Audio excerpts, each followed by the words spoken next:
Oke, baik. Nah, jadi belajar apa kita hari ini? Yang pertama kita memahami 4 pilar kebangsaan dan penerapannya dalam kedua berbangsa dan bernegara ya. Mulai dari pertama tadi yang sudah kakak sampaikan dalam konstruksi sebuah bangsa tadi, ada kerangka pembangunan negara mulai dari fondasinya Pancasila, bagaimana kita memahami Pancasila dan bentuk pengamalannya. Lalu ada Undang-Undang 145 sebagai kerangka besinya, ya kan?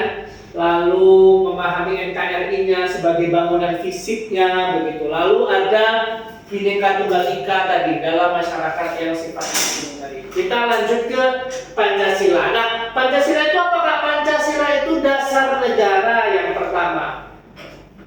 Dia kalau di dalam Undang-Undang 1945 itu di dalam alinea keempat dia mengatur seluruh tatanan kehidupan di negara Indonesia tadi. Selanjutnya Pancasila itu berupa ideologi.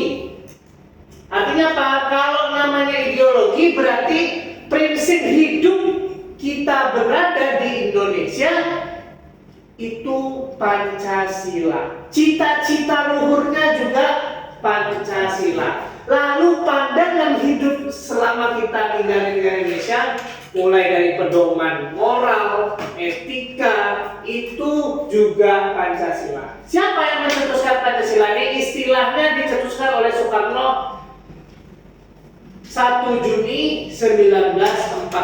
Disahkan oleh PPKI 18 Agustus 1945. Ada 5 sila ini yang sering kita lafalkan di dalam upacara ya. Ketuhanan yang Maha Esa, kemanusiaan yang adil dan beradab, persatuan Indonesia, kerakyatan Indonesia berdasarkan dalam permusyawaratan perwakilan, serta keadilan sosial bagi seluruh negara Indonesia. Karena tadi Pancasila merupakan dasar negara, merupakan ideologi, merupakan pandangan hidup yang berupa apa di dalam Undang-Undang 145 di dalam alinea keempat itu mengatur seluruh tatanan kehidupan, maka Pancasila tadi sebagai sumber dari segala sumber hukum. Apa dasarnya Kak? Pasal 1 ayat 3 keputusan MPR nomor 3 garis miring MPR tahun 2000-an. Nah, semua peraturan perundang-undangan nantinya yang mengatur ya sebagai kerangkanya nanti harus bersumber atau tidak boleh bertentangan dengan Pancasila tadi. Kenapa? Karena Pancasila sebagai dasar negara, sebagai fondasi kita. Ya, jadi nggak boleh membuat UU ya, karena nanti kalau menjadi anggota DPR atau apa atau menjadi staf ahli DPR, perhatikan lagi cara membuat peraturan perundang-undangan itu tidak boleh bertentangan dengan Pancasila tadi. Ya, itu tadi. Oke, setelah kita memahami Pancasila pengamalannya, barulah kita memahami Undang-Undang 1945 dan pelaksanaannya. Ini Undang-Undang Negara Kesatuan Republik Indonesia tahun 1945 itu pertama dia bentuknya hukum dasar yang tertulis. Kalau Pancasila nggak bisa, karena Pancasila nanti di dalam piramid peraturan dia sudah paling atas, ya, sangat paling atas lagi. Ya, itu. Jadi dia hukum dasar tertulis atau konstitusi negara. Siapa yang merancang Undang-Undang NKRI 1945 ini? Dirancang oleh BPUPKI, lalu disahkan oleh PPKI 18 Agustus 1945. Amandemennya terjadi 4 kali, 1999, 2000, 2001, dan 2002. Apa yang diatur oleh undang-undang? Pertama, lembaga negara. Jadi undang-undang itu mengatur presiden, MPR, DPR, KY, MA, MK, BPK. Nah itu. Nah, mengatur tentang hak asasi manusia seperti yang kita bahas undang-undangnya. Negara menjamin kelayakan hidup kita sebenarnya, ya kan? Pemilu, otonomi daerah, ya kan?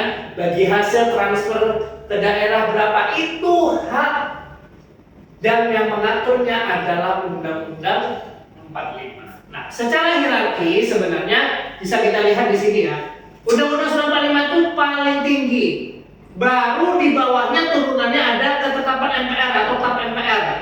Nah, selanjutnya ada UU, undang-undang atau Perpu yang biasanya disetujui oleh pemerintah dan DPR MPR. Kan? Selanjutnya ada PP, peraturan pemerintah, ada Kepres Keputusan presiden, jangan misalkan nanti PP peraturan presidennya ada. Presiden itu hanya membuat Kepres. Ya, keputusan presiden, barulah di bawah Kepres ada Perda provinsi, Perda kabupaten kota. Nah, itu dia. Jadi aturannya banyak sekali. Jadi bayanginlah kalau orang daerah mungkin apa yang pusat ya, berarti banyak tingkatan yang harus dicek, cross check lagi. Perda provinsinya bagaimana, Kepresnya apa, ada apa enggak, PP-nya bagaimana, peraturan pemerintahnya, UU Perpunya bagaimana, baru ketetapan MPR-nya bagaimana. Hasil amandemen yang 4 kali tadi sebenarnya ini ya hasil amandemennya yang dari tahun 1999 sampai tahun 2002 itu. Nah, kalau sebelum amandemen itu kekuasaan presiden terlalu dominan, bersifat personal, absolut. Makanya dulu zaman Orde Baru 32 tahun menjabat, ya kan? Nah, makanya presiden punya kuasa legitimasi penuh terhadap kekuasaan tadi. Nah, banyak negara-negara Asia Barat Daya, termasuk Timur Tengah sana, ya kan, Filipina, ya kan, itu yang lama menjabat presidennya. Nah, yang kedua, kurangnya sistem check and balance. Karena tadi presiden terlalu punya kekuasaan yang besar, dominan, bersifat personal tadi, absolut, ya kan, hampir absolut begitu kan. Jadi sistem check and balance-nya nggak bisa. Ada DPR, ada MPR, tak bisa meng-cross check presidennya bagaimana. Nah, yang ketiga, MPR memegang supremasi tertinggi tanpa kedaulatan rakyat. Kenapa? Karena yang dipilih hanya ya perwakilan saja, ya kan, bukan yang pilih bukan rakyat itu, ya kan, pemilunya kan. Ya, nanti yang pilih presiden MPR pasti sudah bukan rakyat. Nah, maka didesainlah amandemen revisi tadi, ada 4 yang direvisi. Pertama, pembatasan masa jabatan presiden. Presiden tidak boleh lebih dari 2 periode atau 10 tahun. Nah, kalau zamannya B.J. Habibie, ya kan belum siap 5 tahun tuh kan? Belum siap 5 tahun udah ganti karena ada sidang istimewa. Gus Dur juga itu belum 5 tahun itu. Tetapi karena ada MPR tadi ini yang memegang kekuasaan penuh, nah makanya akhirnya itu terjadi pula. Belum sampai 5 tahun sudah ada sidang istimewa. Sidang pelaporan pertanggungjawabannya nggak diterima, dilaksanakan, diganti sampai Megawati lah yang mencetuskan untuk adanya pemilihan secara langsung. Barulah penghapusan lembaga tinggi negara menjadi sejajar. Jadi kalau dulu presiden itu punya jabatan tertinggi karena mereka itu dipilih oleh MPR, sekarang dirubah setara semua, ada eksekutif, yudikatif, legislatif, sama eksaminatif. Nah, lalu yang keempat, pembentukan lembaga supremasi hukum baru. Ya, ada di sana nanti setelah amandemen ada Mahkamah Konstitusi dan Komisi Yudisial. Oke, sudah kita memahami Undang-Undang NKRI, memahami Undang-Undang NKRI 1945 dan pelaksanaannya, baru kita memahami NKRI bagi kehidupan berbangsa dan negara. Nih, jadi Negara Kesatuan Republik Indonesia itu berdasarkan pasal 1 ayat 1, negara ini bentuknya republik, bukan federal, bukan monarki. Ya, bukan apa lagi? Apa bentuk negara? Bukan komunisme ya. Nah, jadi dia bentuknya negara kesatuan berbentuk republik. Nah, pasal 37 ayat 5, bentuk NKRI itu tidak dapat dirubah. Tidak dapat dirubah bentuknya. Ya, namanya negara Indonesia itu sampai mati ya tetap bentuknya adalah negara kesatuan berbentuk republik. Demokrasinya apa? Pancasila sebagai fondasi, sebagai segala sumber hukum, sebagai dasar negara, sebagai ideologi, sebagai cita-cita bangsa tadi.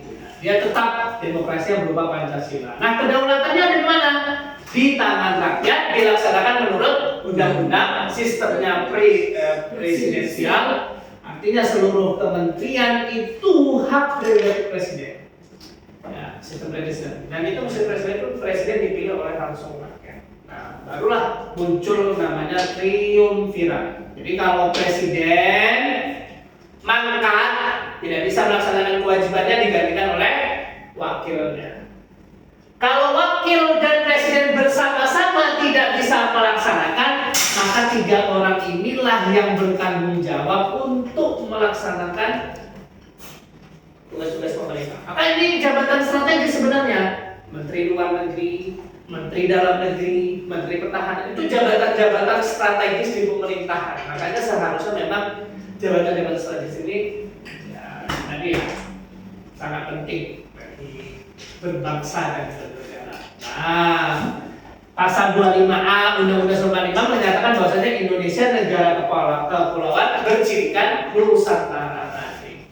Nah, di situ ada peta distribusi kedaulatan pasca amandemen. Jadi paling tinggi itu adalah rakyat Indonesia berdasarkan pasal 2 ayat 1, baru di bawahnya turunannya ada Undang-Undang 1945 sebagai landasan konstitusional. Di bawahnya barulah eksekutif, legislatif, yudikatif, dan eksaminatif. Eksekutif termasuk presiden, wakil presiden, menteri, dan bawahannya itu melaksanakan undang-undang, memiliki hak gerasi, memiliki hak amnesti, dan memiliki hak abolisi. Legislatif yang terdiri dari DPR, jadi MPR itu gabungan dari DPR dan DPD. Kalau DPR itu berdasarkan partai politik, kalau DPD tidak. DPD itu biasanya tokoh-tokohan. Kalau di Riau ini DPD ada Pak Kusin, Eka Sapta, yang jilbab ungu, yang sekarang jilbab itu calon mantan DPD gitu. Ada yang jilbabnya kuning apa gitu. Dia tidak berpartai, tidak berafiliasi. Nah itu dia biasanya menyuarakan hak daerahnya apa. Nah, biasanya kalau DPD lebih kuat persaingannya ya, karena tidak berpartai politik kan, jadi biasa lebih banyak dan lebih banyak ininya. Kalau DPR banyak tingkatannya. Ada DPR yang nasional, itu regionnya per wilayah. Biasanya kalau di Riau ini ada 3, Riau 1, Riau 2, Riau 3. Riau 1 itu biasanya Pekanbaru kota tok, Pekanbaru kota, jadi Riau 1. Riau 2 itu ada 4. Riau 2 itu biasanya daerah Kampar, Pelalawan. Nah, itu daerah sejarah sama Siak. Riau 3 itu Bengkalis, Rohul, nah itu. Riau 4 itu daerah kita itu, Karica sama Inhil, Inhub, Wangsing jadi 1. DPR nasionalnya 1 biasa dapat. Nah, kalau provinsi setiap kabupaten perwakilan biasa diambil 3 kalau salah. Naik dia kantornya tuh DPR provinsi Sudirman. Kalau DPRD kota ya di kabupaten masing-masing. Kalau Pekanbaru kantornya di samping Menara dan Merdu. Nah, itu DPRD kota. Kalau DPRD kota ya yang mewakili siapa? Kecamatan. Biasanya kecamatannya digabung tuh. Pekanbaru 1 biasanya ini. Wansing 1 mana Gunung Toar, Pangean, Basrah jadi 1. Logas Tanah Darat ya kan. Tuh jadi 1 biasanya, macam dan sebagainya. Kalau yudikatif itu ada Mahkamah Agung, ada Mahkamah Konstitusi, ada Komisi Yudisial, dan dia menyelenggarakan peradilan dan menegakkan hukum. Jadi setelah mengubah ada bermasalah di MPR dan di eksekutif dan legislatif, diuruslah oleh yang lembaga namanya yudikatif, termasuk Mahkamah Agung, Mahkamah Konstitusi, dan Komisi Yudisial. Makanya Ketua MA, Ketua Mahkamah Konstitusi, Ketua Komisi Yudisial tidak boleh berpartai. Ya, Ketua Mahkamah Agung tidak boleh dari partai. Kalau dari partai harus mencopot jabatan partainya. Sama, calon anggota Mahkamah Konstitusi juga tidak boleh berpartai. Ya, harus meninggalkan kepartaiannya. Jadi memang harus bersih dari partai. Karena kalau partai nanti dia kepentingan partai politik, ya kan, yang dibawanya bahaya. Ya kan, jadi karena partai si merah atau si oranye atau si hijau, ya kan, dia dari salah satu afiliasi partai itu. Jadi akhirnya ya, membela, ya itu tadi karena ada kepentingan tadi. Makanya konflik of interest-nya tidak boleh muncul. Ya, jadi lembaga-lembaga itu yang yudikatif dan BPK itu tidak boleh. Karena kalau BPK tugas siapa? Audit, ya kan, memeriksa keuangan negara, nggak boleh. Ya, karena mirisnya negara kita ini karena BPK-nya pun disuap, ya kan. Dia mengeluarkan apa? Mengeluarkan apa biasanya? Ada apa biasanya dikeluarkan oleh BPK? Biasanya mengeluarkan WTP, ya kan? Biasanya kan pemerintahnya kalau WTP berarti sudah oke, sudah akuntabel keuangannya, tidak ada lagi. Beberapa kasus ada yang suap, tapi harusnya kan kalau kita menjadi anggota BPK itu kan harusnya netral ya, sudah sesuai track and record. Nah, yang terakhir ada Bhinneka Tunggal Ika. Ya, Bhinneka Tunggal Ika itu termasuk pertama semboyan negara pada lambang Garuda, tercantum dalam pasal 36A Undang-Undang 1945 yang maknanya berbeda-beda tapi tetap satu, yang didasari oleh siapa? Dalam kitab karangan Sutasoma karya Empu Tantula. Apa prinsip-prinsip utama Bhinneka Tunggal Ika? Ada berapa tuh? Ada 5. Pertama, inklusif. Mayoritas tidak memaksakan kehendak pada minoritas. Jadi kalau ada istilah namanya inklusif, itu dia tidak boleh ya memaksakan kehendak pada minoritas. Sekarang sekolah-sekolah banyak istilahnya pakai inklusif ya. Sekolah inklusif, ya kan? Nah, tuh. Konvergen artinya dewasa dalam menyikapi perbedaan tadi. Toleransi, saling menghormati perbedaan, itulah gunanya Bhinneka Tunggal Ika tuh. Kalau tak menghormati tak Bhinneka Tunggal Ika namanya kan? Nah, walaupun berbeda tapi tetap satu. Kesetaraan, sama, saya, Fajar, Wildan, Arica sama di mata hukum. Kalau saya salah, salah. Fajar juga salah. Walaupun Fajar nanti anak presiden, ya kan? Anak menteri, anak pejabat, sama di mata hukum. Nah, ya kan? Selanjutnya konsistensi damai, artinya hidup berdampingan, saling tolong menolong. Makanya harapannya sebenarnya kalau kita memahami Bhinneka Tunggal itu nggak akan terjadi lagi tuh Ambon, Poso, ya kan? Nah, tragedi Poso, Sampit, ya kan? Yang perang antar suku, ya kan? Suku Madura dan Dayak, ya kan? Ada lagi tuh. Apa contoh sederhana? Contoh sederhana sebenarnya waktu pemilu, ya kan? Pemilu itu sudah melengkapi dari keempat pilar tadi, ya kan?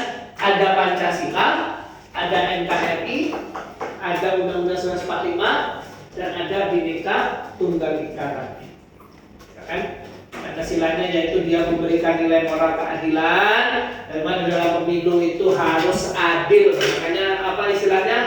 Jurdil. Apa? Jujur dan adil. Ya, luber. Apa luber? Langsung. Lupa. Langsung.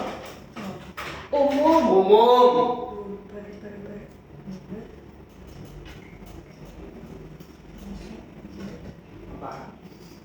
Jurdil dan luber dan jurdil biasanya kan? Langsung, umum, Bersih. Lagi. bersih enggak? Ya, pokoknya harus jurdil dan luber. Ya, pemilu itu. Juga apa? Bebas. Apa lagi? Rahasia. Nah, lu Fajar kan mau pemilu kan? Fajar udah bisa ikut ya boleh? Udah bisa itu, belum pernah. Oh, belum pernah. Oke. Nanti kalau ada pemilihan wali kota ya, pemilihan RT lah, ya pemilihan RT kan lagi marak-maraknya di Pilih apa?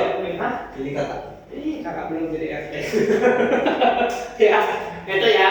Jadi di situ di dalam itu sebenarnya memberikan nilai moral keadilan dan musyawarah mufakat. Lalu ada Undang-Undang 1945 sebagai menyediakan mandat hukumnya. Apa? Pasal 22E bahwasanya kita memiliki hak suara. Nah, barulah kita ada NKRI di situ memastikan proses demokrasi dan pentingnya berlaku Adil. berlaku serentak sebenarnya.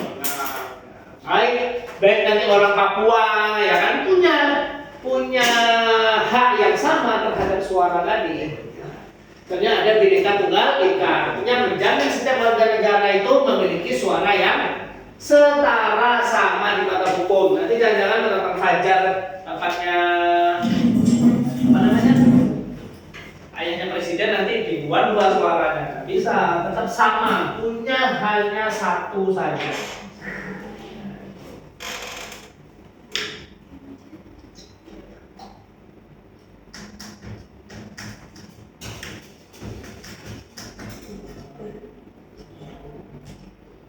Oke, kita cek dulu.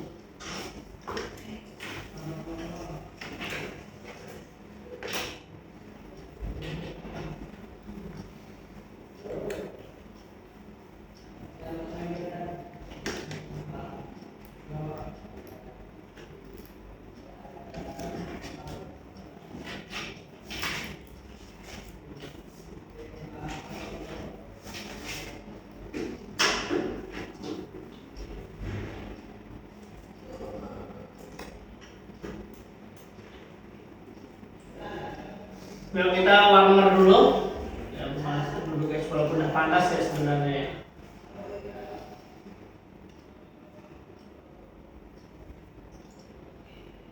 Jaringan. Jaringan bagus.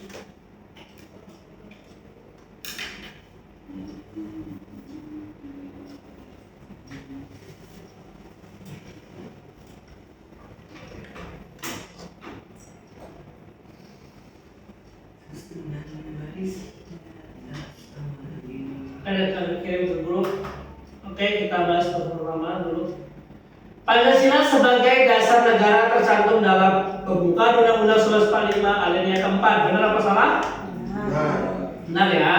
Apa isi alinea keempat Undang-Undang 1145? Kemudian daripada itu untuk membentuk suatu pemerintahan negara Indonesia dan untuk memajukan kesejahteraan umum, mencerdaskan kehidupan bangsa dan ikut melaksanakan ketertiban dunia yang berdasarkan kemerdekaan, perdamaian abadi, keadilan sosial, maka disusunlah kemerdekaan kebangsaan Indonesia yang berbentuk dalam suatu susunan negara Republik Indonesia yang berkedaulatan rakyat dengan berdasarkan kepada ketuhanan yang Maha Esa, kemanusiaan yang adil dan beradab, persatuan Indonesia, kerakyatan yang dipimpin oleh hikmat kebijaksanaan dalam permusyawaratan perwakilan, serta dengan mewujudkan suatu keadilan sosial bagi seluruh rakyat Indonesia. Itu tercantum di dalam Undang-Undang 1145 alinea keempat. yes. Istilah Pancasila sendiri pertama kali dicetuskan oleh Soekarno dalam pidatonya pada sidang PPUPKI tanggal 1 Juli 1945. Benar? Ya kan? Pertama kali dikenalkan oleh Soekarno. Oke, selanjutnya Undang-Undang 1945 menempati tata urutan peraturan perundang-undangan tertinggi dalam negara. Jawabannya adalah benar. Benar. Ya, berdasarkan ketentuan pasal berapa? Pasal 1. Pasal 7 ayat. Nah, ini didasarkan pada pasal 7 ayat 1. Tentang apa? Tentang tahun berapa? UU 20 tahun 2000.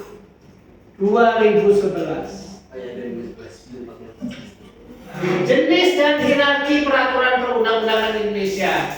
Pertama, Undang-Undang Dasar. Yang kedua, ketetapan MPR. Karena rakyat memilih MPR tadi, maka MPR itu dimandataris oleh rakyat. Barulah undang-undang, lalu peraturan pemerintah pengganti undang-undang, Perpu sebenarnya di situ ya. Ada peraturan pemerintah PP, ada keputusan presiden Kepres, dan ada Perda. Ya, itu ya. Jadi pengganti Perpu masuk situ. Kalau yang di tahun 2011 ada pengganti Perpu antara undang-undang. Nanti di sini ada pengganti Perpu.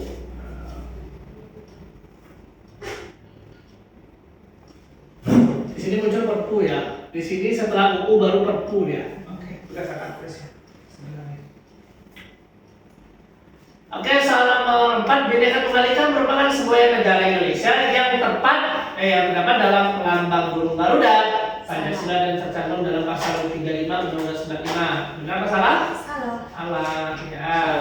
Kenapa pasal 35 Undang-Undang 1945 menerangkan bahwa bendera negara ialah sang merah putih, sedangkan Bhinneka Tunggal Ika merupakan sebuah negara Indonesia terdapat dalam pasal 36A Undang-Undang 1945. Jadi ada 35 Pasal 35, 36A. 35-nya itu bendera, kata kuncinya. Kalau 36A berkaitan dengan semboyan. Ya. Oke, soal nomor 5-nya warnanya. Saat ini Indonesia menganut sistem demokrasi liberal. Salah. Jelas demokrasinya Pancasila. Ya. Oke.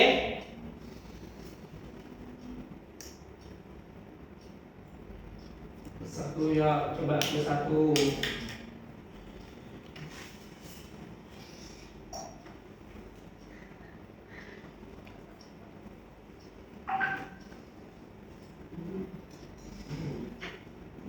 Empat soal 3 menit.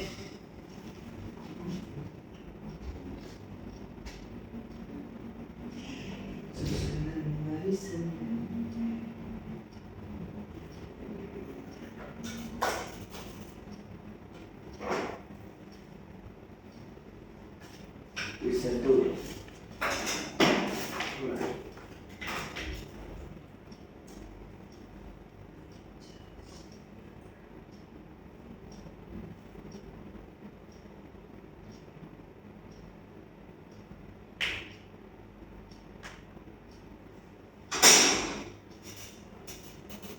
Sila itu dasar kan? Kebalik.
Udah.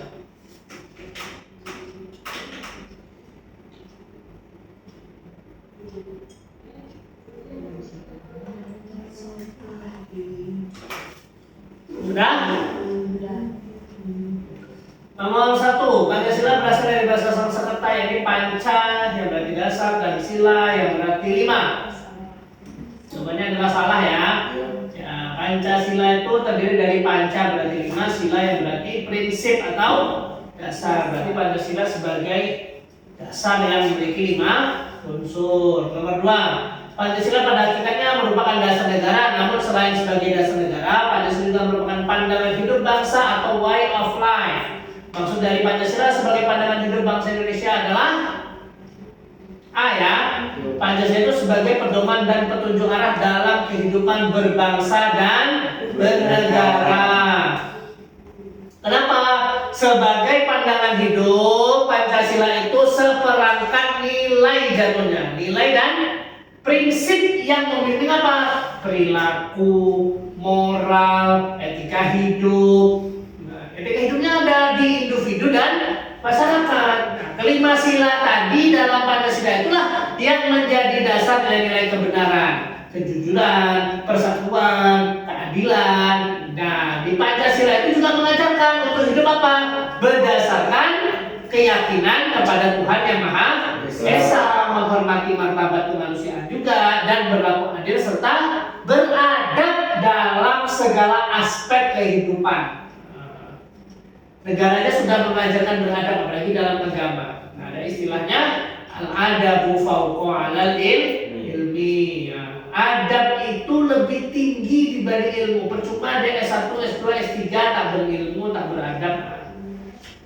Nomor 3, segala peraturan perundang-undangan yang berlaku tidak boleh bertentangan dan harus bersumber pada Pancasila. Maka Pancasila berperan sebagai C, sumber dari segala sumber hukum, ya kan? Mana yang tercantum tuh pasal 1 ayat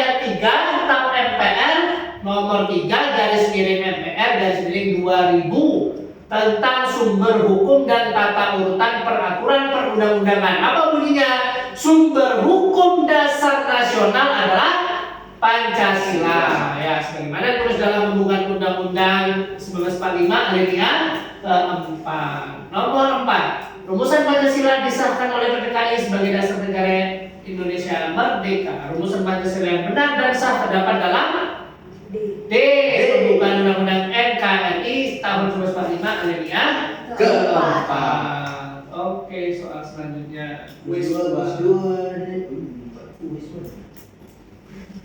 Undang-Undang 1945 pertama kali dirancang oleh Panitia Persiapan Kemerdekaan Indonesia PPKI. Benar apa salah? Salah. Kenapa? Karena yang pertama kali merancang adalah BPUPKI. Kemudian disahkan oleh panitia persiapannya PPKI sebagai konstitusi pada tanggal berapa? 18 Agustus 1945. Lalu amandemen undang-undang. Iya. Soal nomor 2. Amandemen Undang-Undang Dasar 1945 pertama kali dilakukan pada tahun 1999 atau orde setelah orde baru. Sepanjang sejarahnya Undang-Undang 1945 telah mengalami 4 kali amandemen atau perubahan dari tahun 1999 hingga 2000 yang dilakukan dalam sidang umum atau sidang tahunan MPR. Proses amandemen Undang-Undang 1945 yang dilakukan oleh MPR memiliki beberapa alasan, diantaranya ya kekuasaan presiden yang dominan dan cenderung bersifat personal. Kenapa? Ya karena ada alasan dua lagi, kurangnya sistem checks and balance. Yang kedua, dominasi kekuasaan eksekutif. Eksekutif itu sangat kuat pada zaman Orde Baru. Nah, dengan hak prerogatif dan kekuasaan legislatif tadi yang terlalu besar di tangan presiden ini kalah jadinya. Legislatifnya kalah gitu. Karena presiden punya otoritas ya, yang sangat besar. Amandemen Undang-Undang Dasar NKRI 1945 telah dilakukan sebanyak 4 kali. Amandemen tersebut memberikan konsekuensi terhadap fungsi dan kewenangan yang dimiliki oleh lembaga negara, salah satunya adalah MPR. Sebelum amandemen, MPR menjalankan kedaulatan rakyat sepenuhnya. Namun karena terjadi amandemen, MPR ini hanya menjalankan kedaulatan rakyat. Ya berubah ya kan? Kedaulatan ada di tangan rakyat, ya kan? Dan dijalankan berdasarkan Undang-Undang Dasar. Jadi upaya yang dilakukan warga negara agar kedaulatan rakyat dalam berjalan dengan baik adalah gimana? Berpartisipasi aktif. Jangan sampai nanti pemilihan presiden nggak ikut, nanti harga barang naik kita ikutan demo. Nah, nggak tepat. Maka berpartisipasi aktiflah dan menggunakan hak suara yang dimiliki dalam pemilihan umum tadi. Apalagi sekarang dolar tembus 17.600. Maka berinvestasi lagi. Pelanggan sekarang kan dolar lagi di pucuk-pucuknya. Ternyata lah, bulan depan jadi 20.000 kita tak tahu juga kan. Nomor 4, pendidikan dan kebudayaan merupakan salah satu bidang penting yang diatur dalam Undang-Undang NKRI tahun 1945 pasal 31. Alasan penting bidang pendidikan dan kebudayaan diatur dalam konstitusi adalah pendidikan dan kebudayaan tadi memegang peran penting dalam membangun peradaban suatu bangsa. Kenapa? Pendidikan itu peran fungsinya sentral. Jepang aja waktu dibom Nagasaki Hiroshima dia tanya saya berapa banyak guru yang tersisa, ya kan? Nah, maka sebagai landasan utama dalam tataran kehidupan berbangsa dan negara tadi, karena suatu bangsa akan menjadi besar jika nilai-nilai pendidikan tadi dan kebudayaannya mengakar atau istilahnya apa? Deep root, ya kan? Dalam sendi kehidupan bermasyarakatnya. Oke, selanjutnya.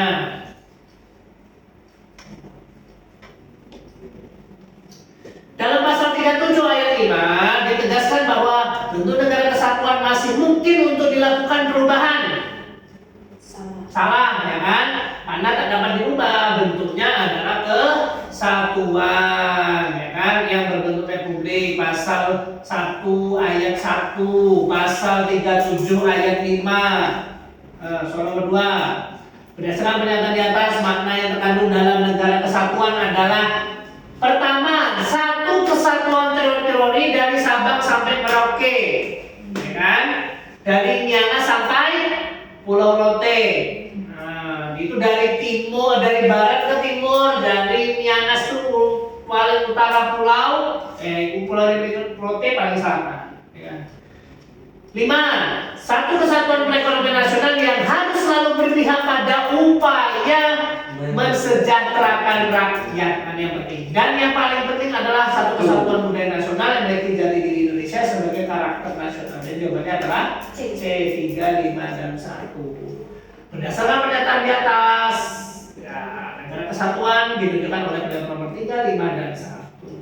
Nomor 3, di negara kesatuan Republik Indonesia, kedaulatan negara tertinggi berada di tangan rakyat dan dalam pelaksananya terikat kepada Konstitusi Undang-Undang 1945. Walaupun kita paling atas, tetapi di bawahnya harus berlandaskan pada landasan konstitusional, ya kan?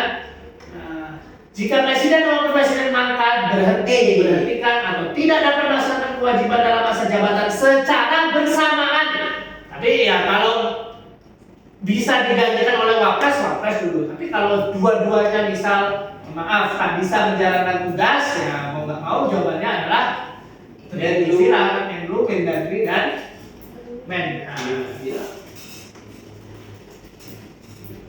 Dan selanjutnya,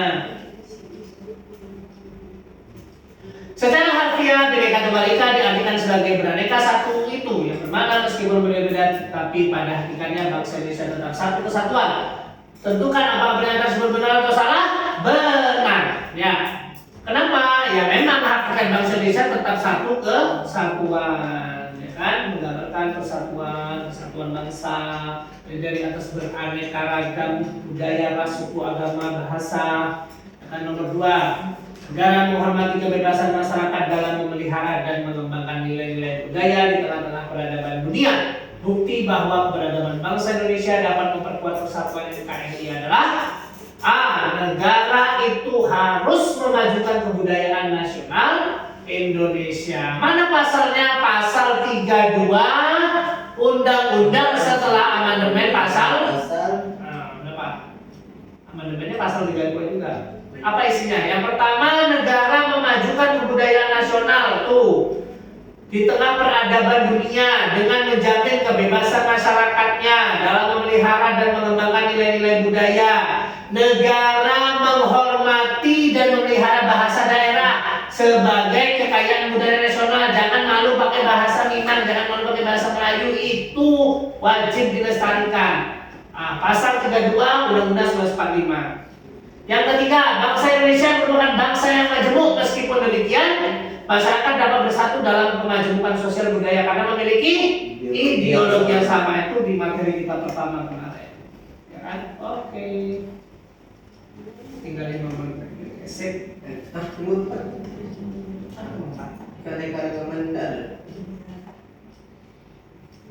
Oh iya.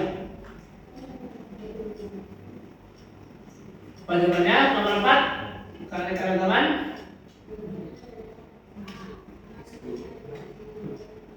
Jawabannya adalah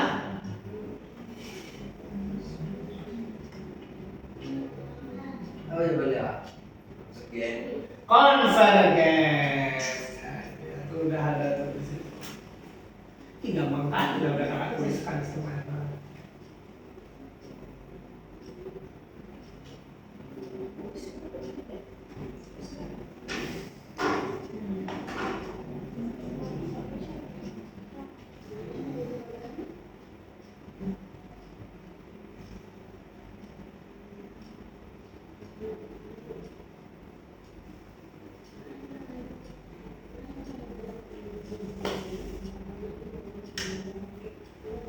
Ya kalian matikan, ini udah 39 menit itu. Gimana? Dapat tuh, Apa? dapat ya.